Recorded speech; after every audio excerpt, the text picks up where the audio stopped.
এখন আমরা পবিত্র ঈদ উল ফিতরের দিনের সুন্নাতগুলো একটি জেনে নিই। তাহলে সংক্ষেপে যদি বলি, গোসল করে ঈদগাহে আসা, সুন্দর পোশাক পরিধান করা, সুগন্ধি ব্যবহার করা, ঈদগাহে আসার আগে মিষ্টান্ন জাতীয় কিছু খাবার খেয়ে আসা, 5 নম্বরে তাকবীর বলা, পায়ে হেঁটে আসা, আসা যাওয়ার পথ ভিন্ন হওয়া, শুভেচ্ছা বিনিময় করা, ঈদের নামাজ আদায় করা। আর একটা মুস্তাহাব আমল আছে সদকাতুল ফিতর, যাকাত, এগুলো আদায় করে এরপরে ঈদগাহে আসা। ঈদ উল ফিতর বা ঈদ উল আজহা, ঈদের দিনের 1 নম্বর সুন্নাত হলো গোসল করা। 1 নম্বর সুন্নাত কি? গোসল করা। ঠান্ডা ঠান্ডা পড়লে অলসতা করে আসলে একটা সুন্নাত আমরা পেলাম না, ঈদের নামাজ হয়ে যাবে। আন ইবনে উমর রাদিয়াল্লাহু আনহু আন্নাহু কানা ইয়াগতাসিলু ইয়াউমাল ফিতর ক্বাবলা আন ইয়াগদুয়া। আল্লাহ রাসূল সাল্লাল্লাহু আলাইহি ওয়াসাল্লাম ঈদ উল ফিতরের দিনে ঈদগাহে যাওয়ার আগে গোসল করতেন। মুয়াত্তা মালিকের ভিতরে ইমাম মালিক রাহমাতুল্লাহ হাদিসটা বর্ণনা করছেন। 2 নম্বর সুন্নাত হলো পরিষ্কার ও উত্তম কাপড় পরিধান করা। নতুন না উত্তম? নতুন না উত্তম? উত্তম। যতগুলো, নাউজুবিল্লাহ, আল্লাহ হেফাজত করেন, সকলে বলে আমিন। নিউজ একটা শুনলাম, 4000 টাকা দিয়ে 3 পিস পছন্দ করছে আল্লাহর বান্দি, স্বামীর অ্যাবিলিটি কম, মধ্যবিত্ত স্বল্প আয়ের মানুষ, এর থেকে কুমা একটা দিতে গেছে। আল্লাহর বান্দি মার্কেটের ভিতরে জুতা খুলে স্বামীরে মারছে। আল্লাহ রাসূল মেরাজ থেকে এসে বলছে, অধিকাংশ নারীরা কি জাহান্নামী, স্বামীর অবাধ্যতা করার কারণে আর স্বামীর না শুকরি করার কারণে। সারা জীবন তার ইহসান অনুগ্রহ তার উপরে আছে, সময় তো নাই, স্বামী স্ত্রীর হক আলোচনা করলে সময় বেশি হয়ে যাবে।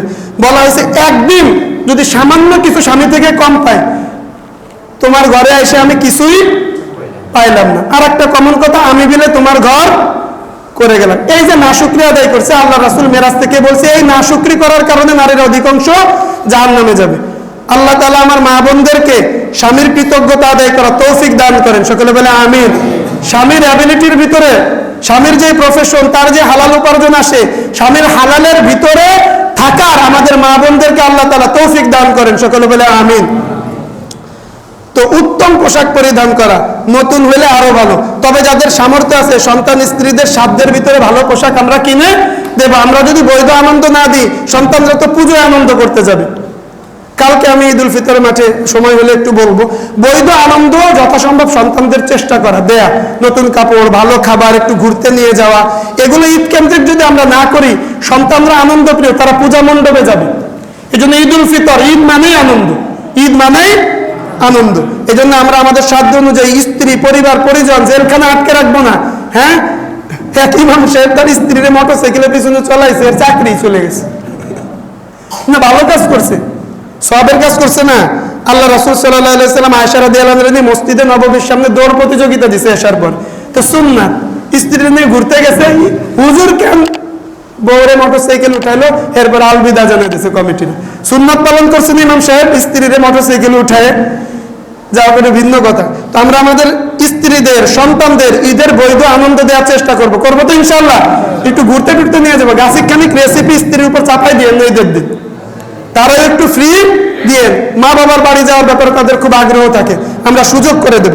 যাই হোক, উত্তম পোশাক পরিধান করা। কানা রাসূলুল্লাহ সাল্লাল্লাহু আলাইহি ওয়াসাল্লাম ইয়ালবাসু আহসানা ফিয়াবিহি ফিল ঈদাইন, রাওয়াহুল বাইহাকি শরীফের রিওয়ায়াত। উভয় ঈদের দিনে আল্লাহ রাসূল সাল্লাল্লাহু আলাইহি ওয়াসাল্লাম উত্তম পোশাক পরিধান করতেন। 3 নম্বর, হাদিসগুলো বাদ দিয়ে শুধু শিরোনাম বলে দিই। 3 নম্বর, সুগন্ধি ব্যবহার করা।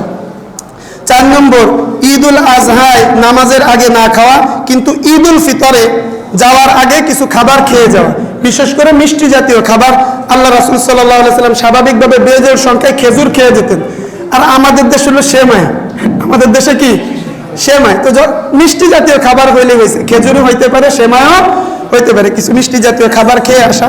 তবে ঈদ উল আজহায় উত্তম হলো কুরবানির পর খাওয়া, সবচেয়ে ভালো। কেউ যদি একবার কুরবানির গোশত দিয়ে খাবার খেতে পারে, এটা একটা মুস্তাহাব আমল, ফরজ ওয়াজিব কিছু না। 6 নম্বর, তাকবীর বলতে বলতে যাওয়া। কোরআনের ভিতরে আছে যে ওয়ালিতুকাব্বিরুল্লাহ আলা মা হাদাকুম, আল্লাহ তাআলা যেমনটা তাকবীর শিক্ষা দিয়েছেন তোমরা তাকবীর বলবা। হাদিসের ভিতরে তাকবীর আসছে আল্লাহু আকবার, আল্লাহু আকবার, লা ইলাহা ইল্লাল্লাহু ওয়াল্লাহু আকবার, আল্লাহু আকবার ওয়ালিল্লাহিল হামদ।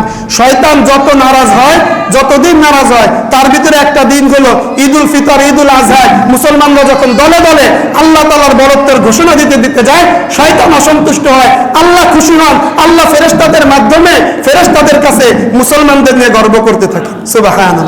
এই জন্য আমরা তাকবীর বলতে বলতে আসবো। আর পায়ে হেঁটে যাওয়া, কারণ নবী সাল্লাল্লাহু আলাইহি ওয়াসাল্লাম ইয়াখরুজু ইলাল ঈদ মাশিয়ান, ইবনে মাজাহ রিওয়ায়াত, আল্লাহ রাসূল ঈদগাহে পায়ে হেঁটে যেতেন। 8 নম্বরে আসা যাওয়ার পথ ভিন্ন হওয়া, এক রাস্তা দিয়ে যাওয়া আর এক রাস্তা দিয়ে বাসায় ফেরা। তবে যদি একই রাস্তা হয় তাহলে এক রাস্তা দিয়ে যেতে এবং আসতে কোনো অসুবিধা নেই।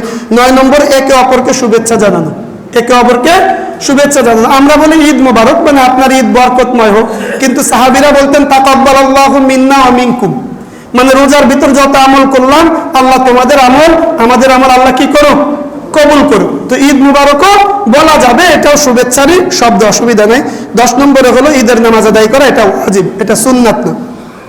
তাহলে সংক্ষেপে যদি বলি, গোসল করে ঈদগাহে আসা, সুন্দর পোশাক পরিধান করা, সুগন্ধি ব্যবহার করা, ঈদগাহে আসার আগে মিষ্টান্ন জাতীয় কিছু খাবার খেয়ে আসা, 5 নম্বরে তাকবীর বলা, পায়ে হেঁটে আসা, আসা যাওয়ার পথ ভিন্ন হওয়া, শুভেচ্ছা বিনিময় করা, ঈদের নামাজ আদায় করা। আর একটা মুস্তাহাব আমল আছে সদকাতুল ফিতর, যাকাত, এগুলো আদায় করে এরপরে ঈদগাহে আসা।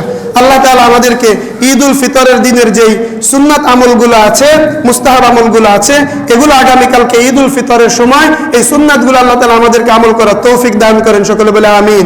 আর রমজানের যে 5টি শিক্ষার আলোচনা আমরা কোরআন হাদিসের আলোকে করলাম, রমজানের এই 5টি শিক্ষা আমাদের জীবনে আল্লাহ তাআলা যেন আমাদেরকে বাস্তবায়ন করার তৌফিক দান করেন, সকলে বলে আমিন। ওয়া আখিরু দাওয়ানা আলহামদুলিল্লাহি রাব্বিল আলামিন।